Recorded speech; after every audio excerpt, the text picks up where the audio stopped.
Happy Friday, Mountain Movers. I want to start by bragging on my awesome wife.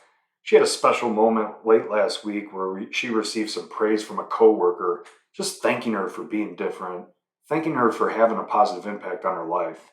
And one of those moments was early when they started working together. My wife said, "Hey, everybody's mean to so and so. Let's choose to be different." And that's the courage to stand for something. That's the courage to speak up and go against the grain when you know it's the right thing to do. And I'm so proud of her, and I'm so glad that she got that affirmation and that note of impact, because it's special when we know we're moving the needle. But you may not know that you're moving the needle. Just keep doing the right thing because people are paying attention. I want to give another shout out to Elias. He sent me a podcast from Mike Rowe from Dirty Jobs, and the guest was Bill Courtney, who I'd never heard of before, and it's an amazing podcast. But he was a high school football coach, and one of the things he said was, it's a player's job to win games, and it's a coach's job to win the players. And how often do we miss that in leadership, where we're just focused on the points on the board, those financials, whatever the case may be? And we lose sight of the people that are in charge of putting the points on the board. And so, what a force multiplier it is as a leader if you spend your time building up those people that can go reach many.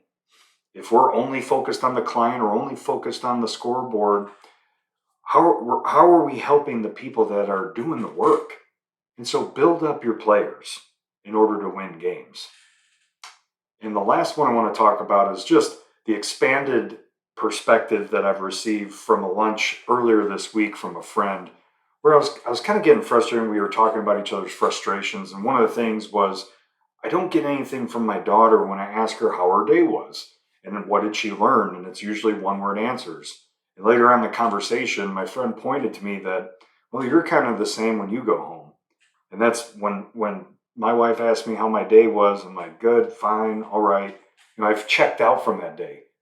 And so maybe my daughter is learning something, but she's just through it and maybe doesn't have the energy she had in the school day.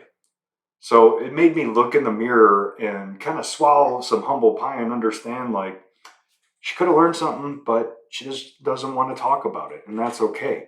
But it does challenge me to ask deeper questions, ask in different ways, maybe at different times, and not just grill her and have that interrogation light over her. And that's why friendships are important. Those little redirects really matter in our life. Finish strong, mountain movers, and I hope you have an excellent weekend.